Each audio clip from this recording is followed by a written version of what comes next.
Hello, everyone. Well, nice people here. Uh, yeah, I'm super happy to having me here today at the DefCamp Cluj-Napoca. Today I'm gonna talk about a topic related to application security, software security program, and we're gonna review some hassles as well. And then I'm going to introduce you another principle called runtime application self-protection or RASP. And we want to review all of those programs, all of the landscapes, the current application security landscapes together. And if you're ready, let's dig in. But first of all, a big thanks to all the sponsors here, and also thank you all the crew here for the hospitality. The event is great so far, and I hope you also enjoy the event as well. A little bit about myself. So I'm Ali. So I'm working in industry like around 12 years. So mostly into the, both sides, red and blue sides together, it's a myth. Currently, I'm application security lead at Canon EMEA, and mostly dealing with the application security improvements regarding the security posture of the softwares and applications we have. And I'm also doing some other side activities like authoring, and also I'm a reviewer as well. So I try to contribute to the body of knowledge and having contributions with communities, so I'm a regular speaker, trainer at like industry-based conferences, as you can see the list here. And this one, the DefCamp, is also one of the greatest events, I think. And definitely for sure, I'm a lifelong learner. So like you, I always try to keep myself and my knowledge up to date regarding the new technologies, new CVs, new security bulletins, etc. So, all right. So first of all, I have a question regarding the application security or software security or secure development. So that's a question. So these are some words, and these are also some different principles, but also in most cases, it causes different confusions as well. So am I in AppSec, or am I doing software security or secure development? What's the differences? So, or is there any official guidelines? You can see AppSec sometimes, you can see sometimes software security, But from my point of view, software security is related to the whole development lifecycle. It's about the software development lifecycle and bringing the security aspects into that era. So, for sure, software security covers the full development lifecycle, anything regarding the development lifecycle and all the procedures there. However, application security focuses on mostly post-deployments, I think. And then once you have an application ready, either in dev or prod, you can perform different kind of security testing as part of your AppSec program, Also, software security includes pre-deployment practices. Like what? Like secure by design kind of things, like, part of your threat modeling projects, and then some scoping sessions, technical scoping sessions with your development team or your third parties, the other companies and other departments. And application security actually involves post-deployment activity as well, yeah, mostly focuses on post-deployments as well, as I said. So like once you have your application ready, once you have your system ready, so you can move it to an isolated environment to be able to perform different kind of tests like static tests, dynamic tests, etc., etc. And I will cover all of those. We are trying to cover all of those together and discussing around the cons and pros. Yeah. So therefore, the ecosystem can be something like this. So software development lifecycle, or SSDLC, secure software development lifecycle. So it has different components, and secure by design, and application security is a part of the SSDLC program. So it also covers your application security program as well, and all of those activities there. So within the SDLC, we have secure by design, which is a very nice principle, and I highly recommend to follow the secure by design principles and best practices. We have SAST, we have DAS, etc., etc. We will talk about all of those today as much as we can. And if we want to talk about the AppSec ecosystem, continuing this discussion, we have another principle called shifting left. So I'm 100% sure that you've heard about shifting left so much. Yeah, it's a very nice terminology. But what is it exactly? So it is all about the moving and shifting all the security practices, all the security considerations and testing from operational side to development side.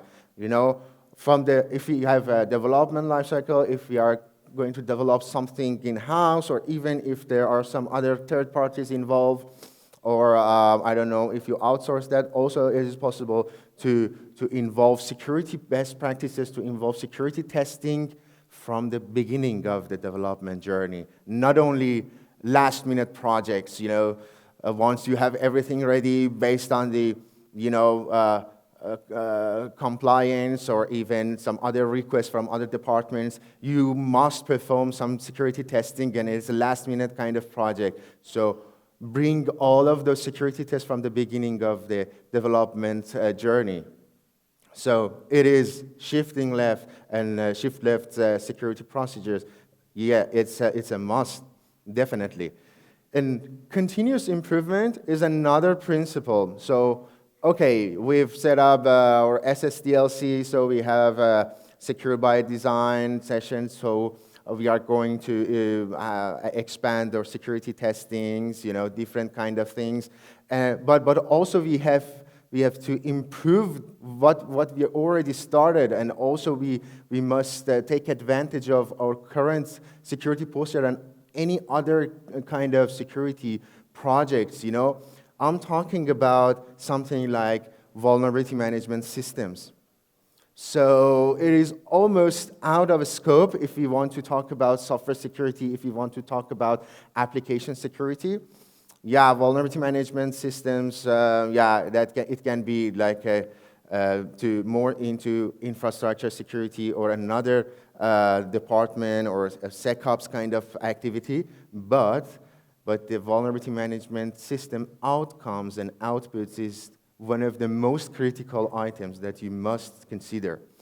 Why? Because it's not about finding the vulnerabilities, it's about how you want to patch those vulnerabilities, how you want to address all of those security flaws within your endpoint systems, within your servers, within your databases.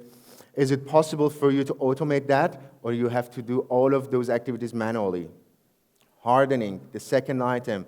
So hardening is also important. So you have to think about how you want to harden your servers, your databases, your instances, your cloud native areas, you know, and there are so many best practices and standards, so you have to consider hardening as well. So you also think about the annual pen tests. You have penetration testing projects in a year, you know, even internal pen test project, or even you can take advantage of external pen tests or red team operations as well. That's another item. And then you can have security assessments quarterly, or even yearly, or even you can combine these two together, like combine a security assessment activities and penetration testing to have a full kind of security report, including all the findings, all the security concerns together. So we discussed about security testing. Now let's focus on this area. Once we are talking about security testing, so we have actually two main categories. So the first one is automated, and the second one is manual. So within automated, we can call SaaS solutions to be able to perform a static analysis and automating the code review scans. We will talk about the limitations, everything. Also DAS, to be able to dynamically test, or like for web applications, etc. So also you can like use so many commercials and open source or free tools for your DAS part. And then we have IAST for interactive security testing as part of our automated security tests. Software composition analysis, which I will discuss about this in the next slide. And what else? So we will talk about these question marks here a little bit later, and that's the main point of this presentation. And for manual testing, definitely code review is a hassle, I know.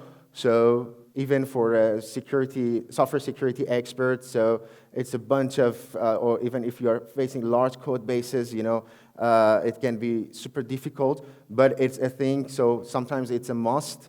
If you want to 100% make sure about the security requirements, so you have to do it manually as well.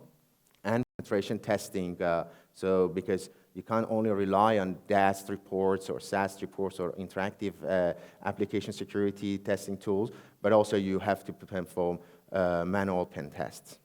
So I've discussed about SCA, but there is another requirement for that called software bill of material. So software bill of material almost includes all the libraries and all the dependencies that you're using, or all of your software supply chain use. So you have to have all the dependencies and libraries in a centralized place, not a damn Excel sheet. You know, if you're dealing with those kind of Excel sheets, you know, it sucks. You know, you must have a centralized place, even not only regarding the software security stuff, it's not only about a spam, but also regarding the inventory management. So remember what I said about the vulnerability management system. So you must have a centralized place, fully automated, and you must be able to see and check what kind of servers and inventories and all the libraries, components, servers, operating systems I have, and also related to that one, all the versions and et cetera, for further analysis and investigations. So, because software composition analysis, which is a must for if you are using open source components, so it requires to have SBOM, and a strong SBOM project and SBOM implementation. So, therefore, you can identify all the vulnerabilities and security flaws, CVEs, within your open source components. So, any other factor? Any other important factor? Yes, there is. I love this picture. So take a look at this. So you have so many fancy projects. So you have so many fancy deployments. You have DLP, you have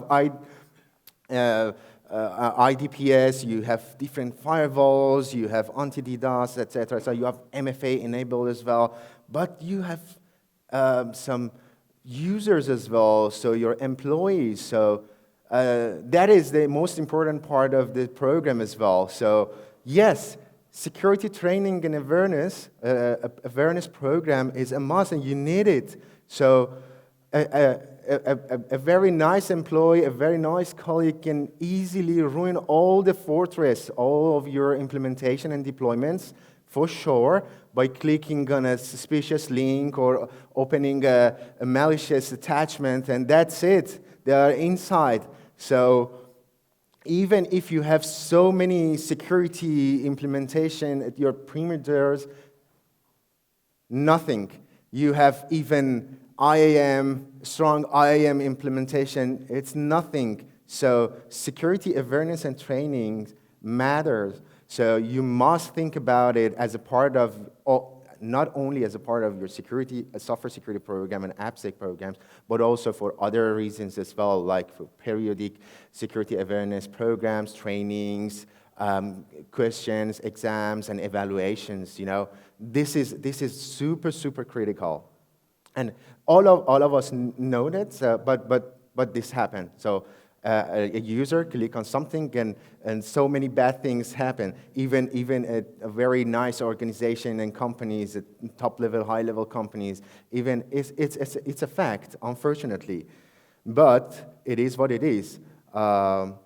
Let's talk about the tooling disadvantage. So what we can call disadvantage. So just want to, based on my own experience and the comparisons, etc. So I can say that they are costly. Mostly they are costly. So I know that you have budget, but you must also, you don't have unlimited budget. It's bullshit.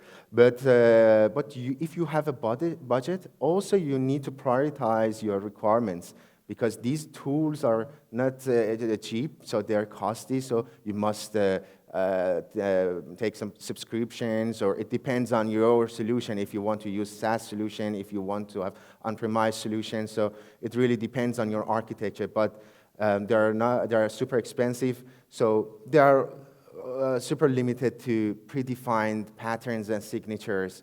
So they're mostly working on based on some databases, so including predefined payloads. We all know about it, and that's why we can see a high ratio of false positives there. So much noises. If you check the reports, if you check your dashboard, so you can see there are so many noises, so many false positives as well. So, but also it depends if you actually fine-tune your deployment, if you set up your policy based on best practices, not only deploy and pay for a solution and use it and expect to have a best security solution. So you must fine-tune your deployments as well. So, and AI. So, oh my gosh. So AI is just a fancy button, or if it's just a fancy word they pretending to bring AI to security solutions, security tooling, but oh my God, this is just a fancy button, or if this is just a fancy term. So it's not about the AI, it's about the deployments, how you want to deploy the security solution, security tool, and how you want to use that. It really depends. AI is a myth, You can't say that this solution, this security tool, it's empowered by AI technology, so artificial intelligence will grab all of those vulnerabilities, we find the threats and insider threats, advanced persistent threats as well. It's all about the marketing stuff, It's just a commercial thing. It's not technical. We are here to discuss technical things, but AI is not in a scope of our talk, And integrations, yes. Integration can be difficult, but 100% it really depends on your deployments, If you are using SaaS, so you can get rid of some of those hassles, but if you want to deploy a security solution in-house, so then you need to integrate the security tooling, and this can be one of the disadvantages as well. So we discussed about the tooling disadvantage and so many factors and principles regarding the AppSec and software security programs, but is that really, really fair enough? So the answer is super, super simple, no. So security testing, we discuss SAST, DAST, IAST, and they have limitations. Before having a deep dive into that terminology, which is the main topic of this presentation, let's review some of the limitations of these security tooling. So starting with SAST, so as you know that SAST is not enabled, it's too obvious. It's unable to detect the runtime activities and environmental vulnerabilities or security flaws because it's only limited to codes and the programming languages, and it is not a solution. If you want to have a interactive or dynamic solution, then you have to use DAST and IAST.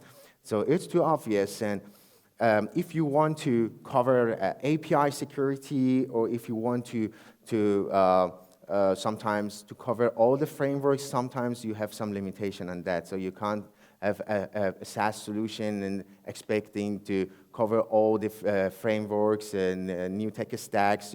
Sometimes there is some limited functionalities if you want to deal with modern frameworks, or if you want to cover the attack vectors in that regard. So high number of false positive and false negatives for sure. So false positive, I said that noises, like what you can see in the dashboards on the report, that it reports that, yes, there is a cryptographic issue, there is a encryption issue, there is another dependency issues, and most of those, if you go a little bit deep, you can see that, oh, that's okay, that's not a big deal, it's not a security issue or security problem. So these are false positives that which we have to purify the reports, because we can't actually export the results and send it to the other departments or put it into our monitoring dashboards or etc. Starting the hardening, because we need to verify all of those reports and findings. And the false negatives also is what these solutions missed, actually. So once you perform the manual code reviews by yourself or by your software security team or by third parties, they find that so many other things that you actually missed within your SaaS report. So those are also the negative, false negatives. And also, if you are going to perform SaaS scans on large code bases, it can be another difficult point, because sometimes you need a very good resource as well, because you're going to put thousands lines of codes, And also, I can say that from my point of view, I saw that if you want to perform incremental scanning, it's still an issue with this SaaS solution on the market. And also, if you want to scale, talk about the scalability, so it is also limited if you want to. You have to only rely on these solutions once you want to integrate it into your CI/CD pipelines, And DAST, what about DAST? So yes, manual verification is a must. So you can see all of those false positives as well. I found SQLi, I found the cross-site scripting, but you can say that, oh, it is only a simple, safe scripting within my web application, or it is only a single code went through the application, and also there is a WAF, there is some other solutions there, but it reported as a valid SQLi. So you must perform a verification, and verification is a must. This is the first limitation and disadvantage of DAST solutions, because you need to verify and double-check everything there. So most of those are predefined patterns and payloads. It has a large database of payloads, so it will check it out if it is possible to perform a cross-site scripting, a large database of cross-site scripting payloads, and also if they say that it is AI-based solution, just I say that it's a joke, but you can verify it yourself. So, no understanding of business logic, yes.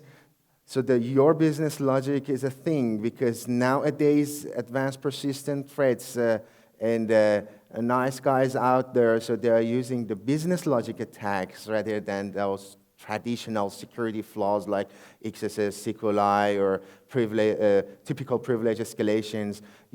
It's all about the logic of your applications. So DAST always miss this part of the security testing, and you have to consider the business logic attacks and business logic scenarios and test cases during your manual verification or your manual penetration test projects.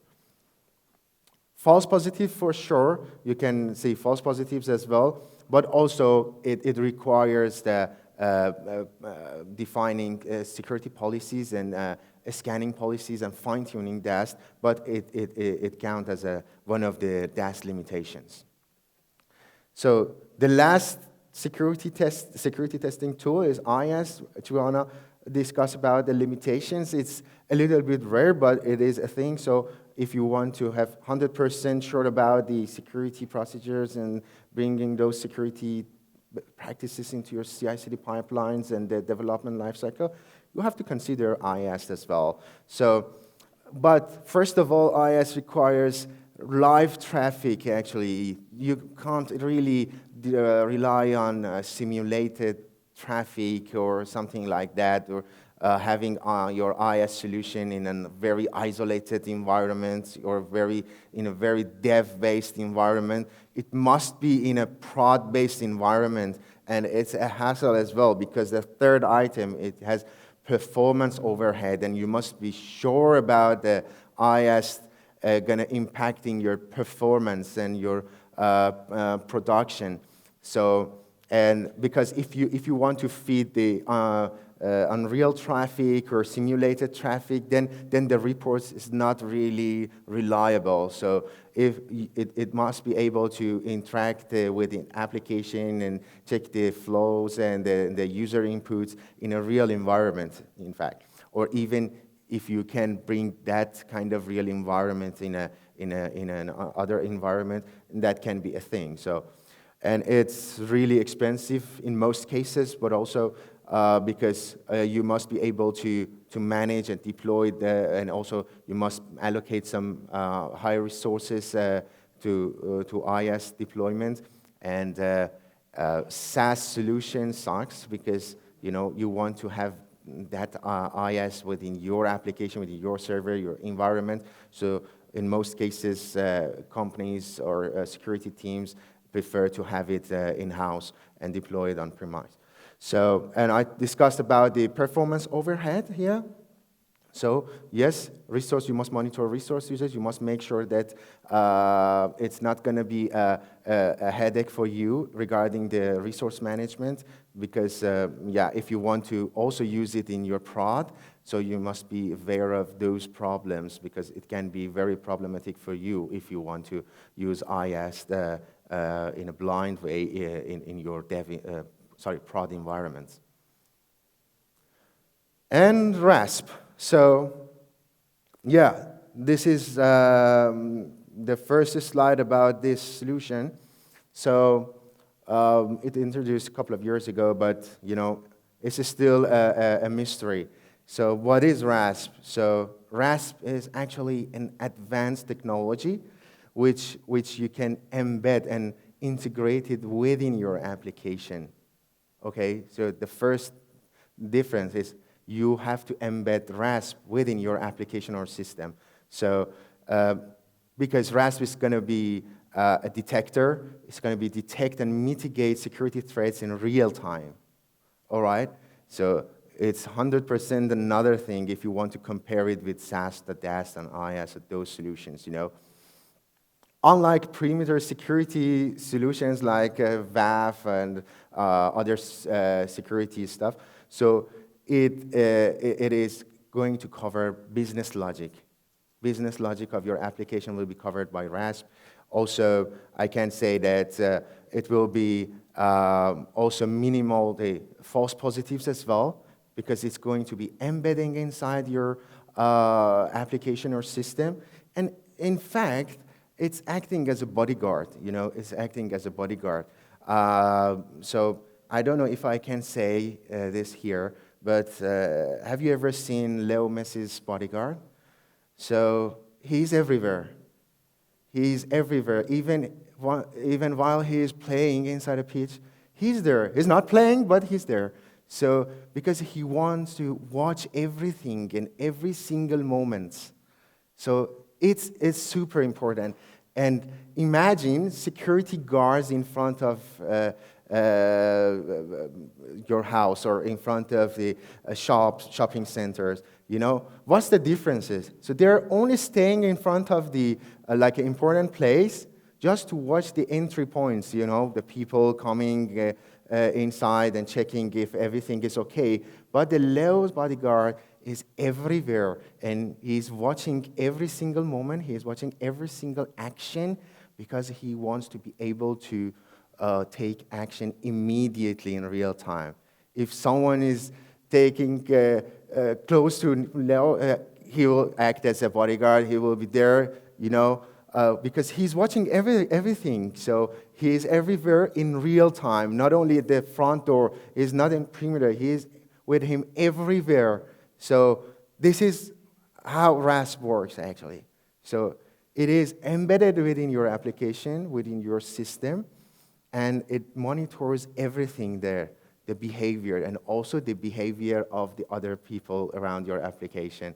That bodyguard also analyzing all the other behavior, even Jimmy jumping inside a pitch, he will monitor that, okay, because he must be able to take action immediately. So this is how RASP works, actually. So, and I can say that the guards standing outside the door, so they're acting as traditional security measures at your perimeter, like web application firewalls. Okay, hey, here we go. I'm here. I'm standing here. Okay, I'm going to check the HTTPS request. Okay, this contains some weird scripts, so I'm going to block this. But this one is okay. So, but that one was the main thing, and it passed it through because it is limited to some predefined things, and it can't actually observe the behavior of the application, in fact.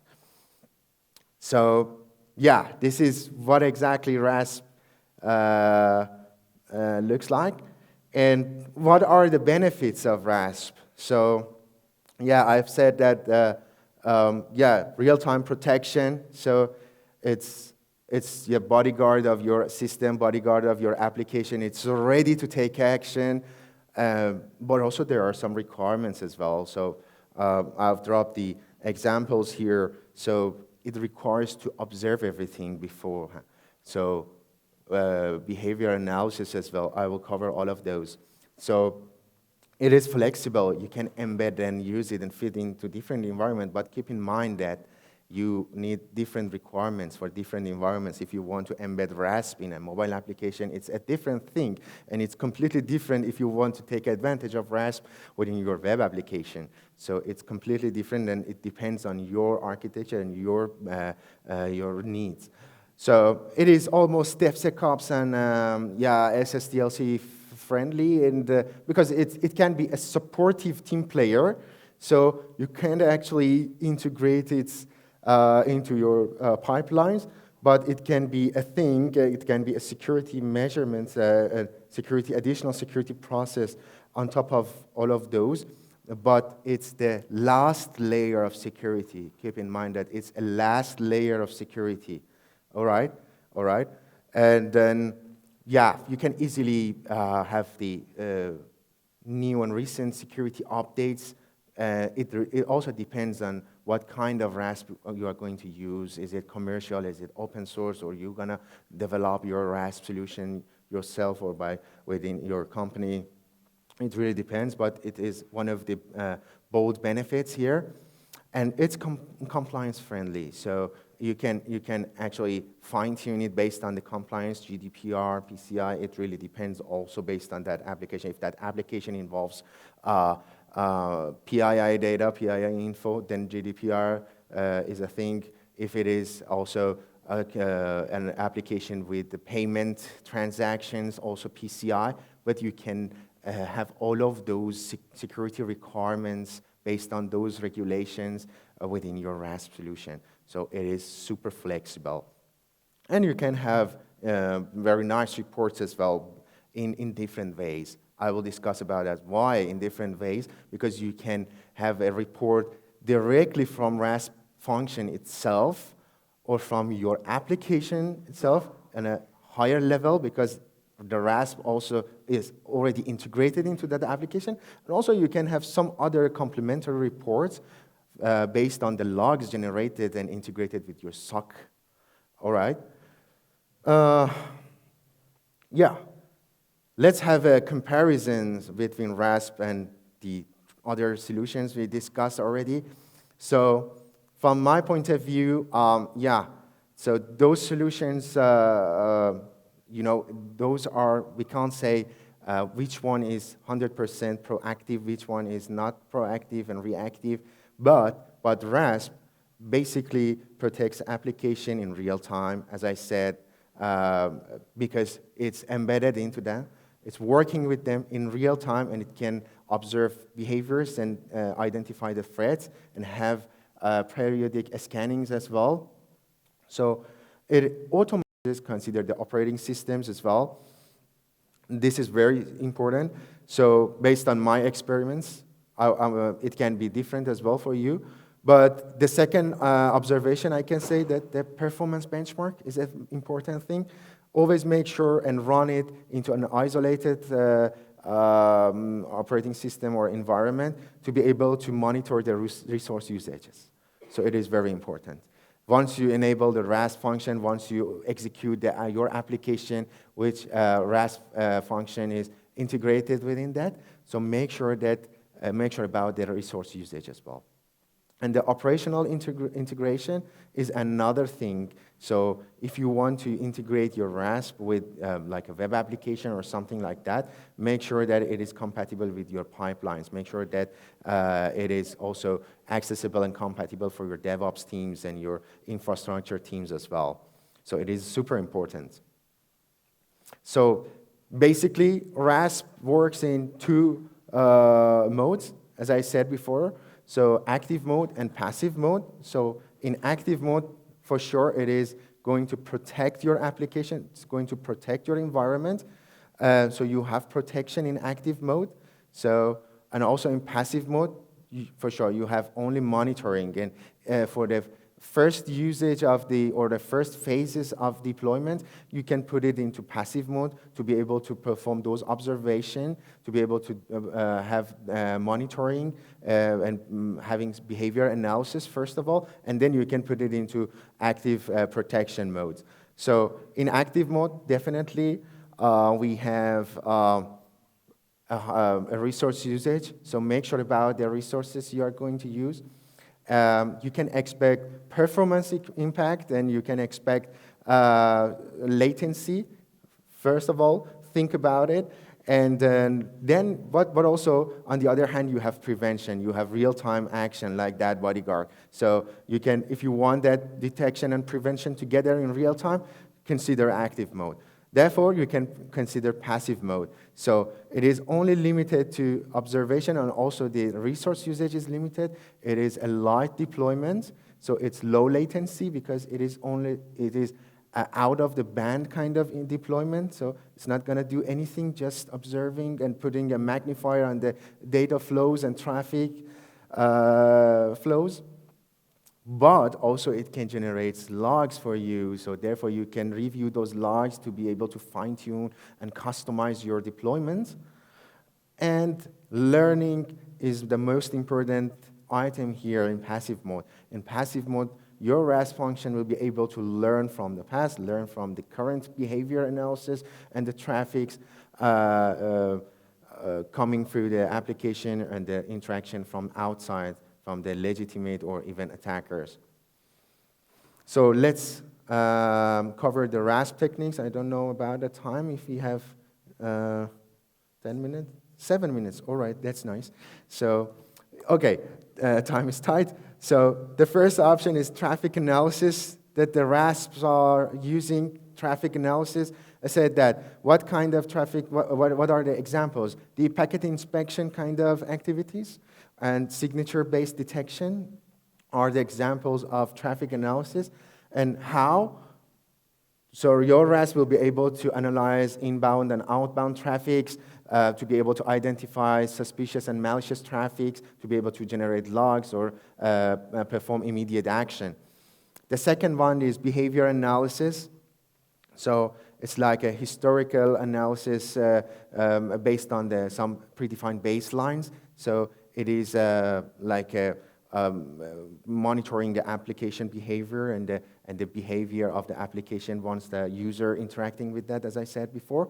And the third one is anomaly detection and heuristic detection, like machine learning algorithms and data sets and predefined models in that regard. So it detects anomalies based on, once it can compare the behavior and the action with those data sets, with those predefined algorithms or ML-based algorithms. What's the difference here between number 2 and number 3? So number 2 is the pure behavior application, and that application is yours. But the third one is based on the data sets. Maybe some other people, some other organization, universities work on those data sets, so you can take advantage of that. So this is the differences. So, and the fourth option is the signature analysis. Obviously, it's based on the signatures and well-known payloads. And the next one is code analysis. Well, what about runtime? It's bullshit. It's all about the code analysis, not a code analysis like SAS. Don't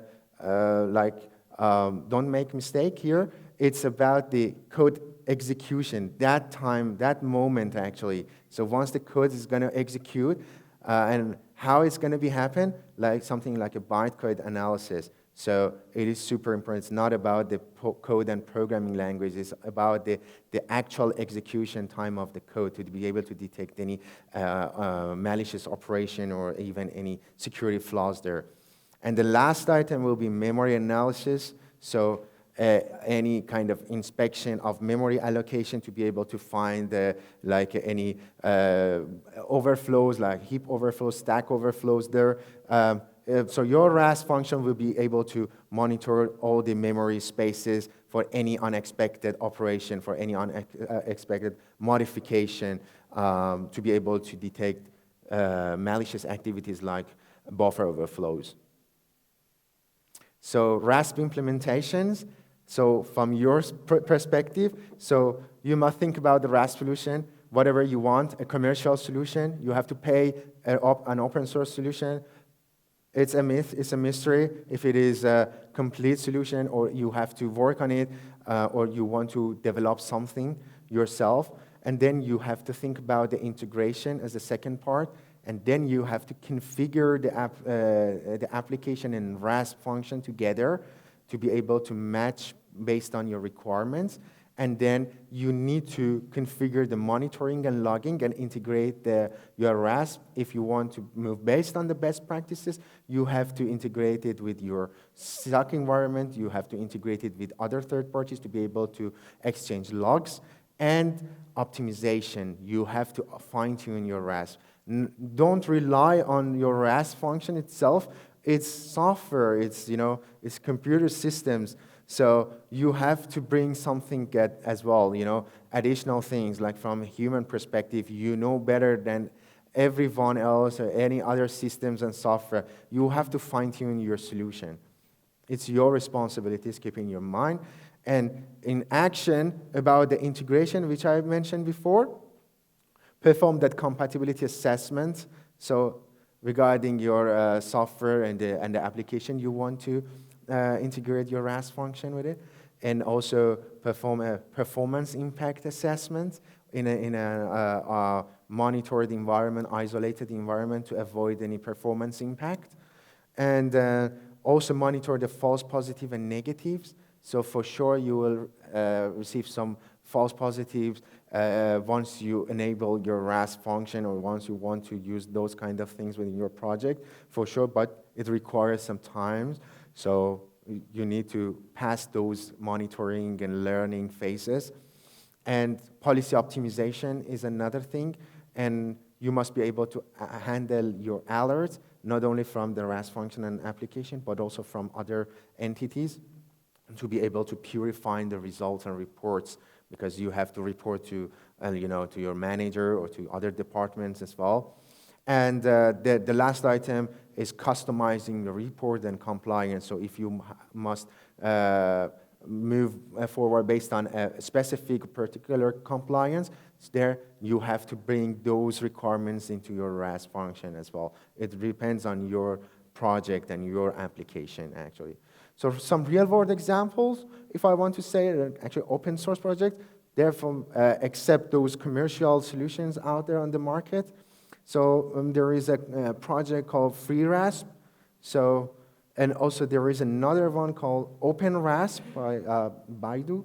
And then there is another one called Exploit Guard. So if you ask me, based on a light assessment which I did, it's a personal thing that I want to share. So I would move forward, I would prioritize these three. First, move forward with OpenRasp, and then the Exploit Guard, and then FreeRasp. So, but also there are some other open source projects, free projects out there, and so many commercial projects. Consider the items and the bullet points which I discussed today. But your question, I know that what are the differences between RASP, IAST, and WAF? WAF is a thing. It's super similar. Time is up. Just 5 more minutes. So regarding the functionality, IAST for sure is a security tooling, but RASP is a security prevention tool. So detection, how the detection is. So IAST detects security vulnerabilities and security flaws, so software security stuff, but RASP, it doesn't detect those. It detects the threats and attacks. So imagine that bodyguard. So operational-wise, so IAST analyze application during the runtime and after the execution, and the RASP integrate within and inside your application and monitoring everything.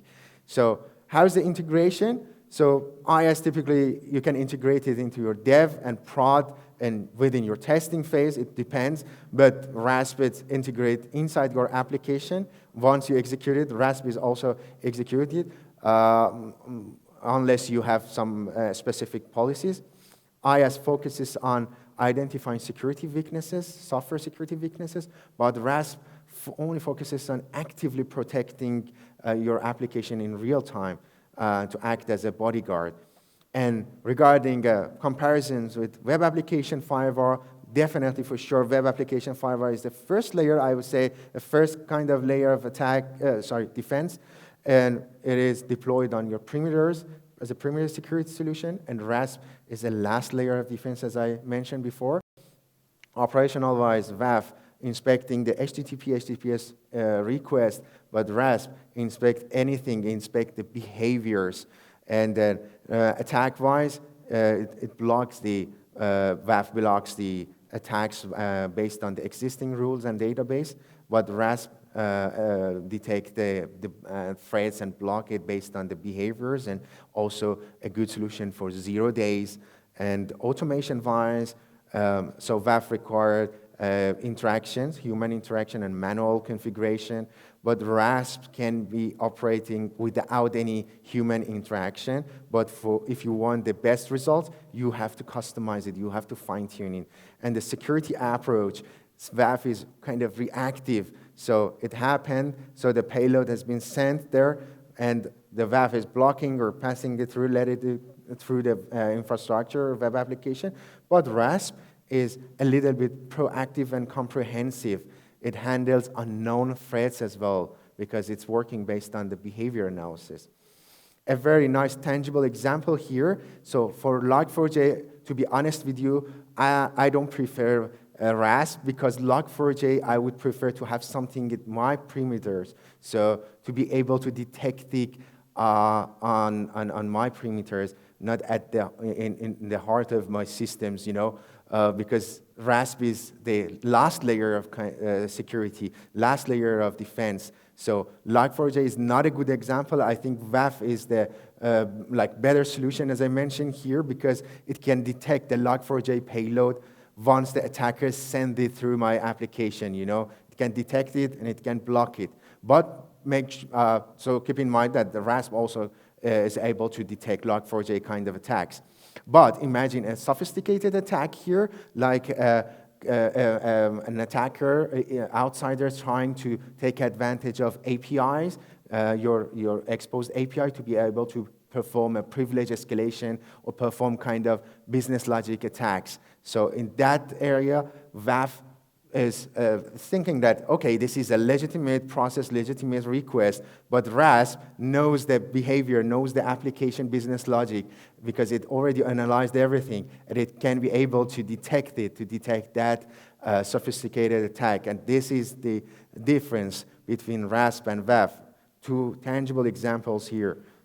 And conclusion, it's up to you. So I said everything, so also remember that question as well. It's really up to you, but you can ask any question after this session. I will be here.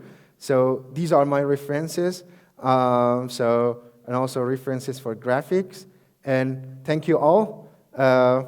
Hope you two have a great event. It was really great so far, but also I hope you enjoyed the session as well. You can stay in touch with me. Here is my handles here, and I will be here as well. We can discuss around this presentation or anything else. Thank you so much.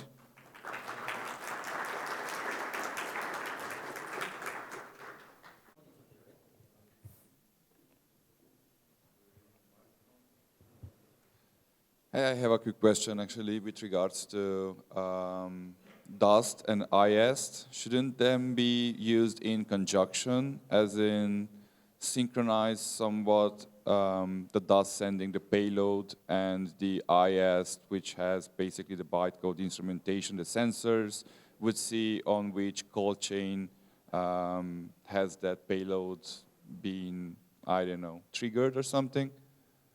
Yeah, I think, yeah, you mean that integration and the integration between the DAST and IS, if I understood the question.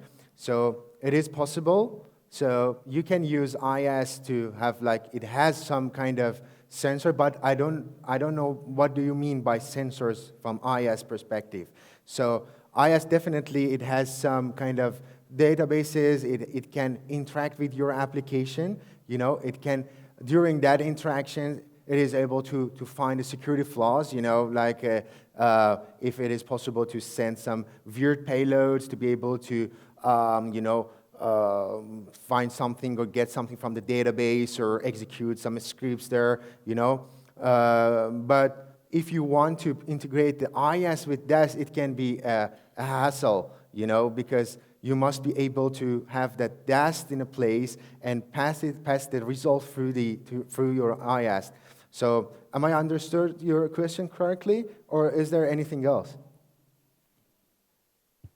I would say so. I meant with regard to the sensors, like bytecode instrumentation that happens with the IS. Yeah. But actually, this question is going to get way more complicated, so maybe we can take it quote-unquote offline. Yeah, it's 50-50.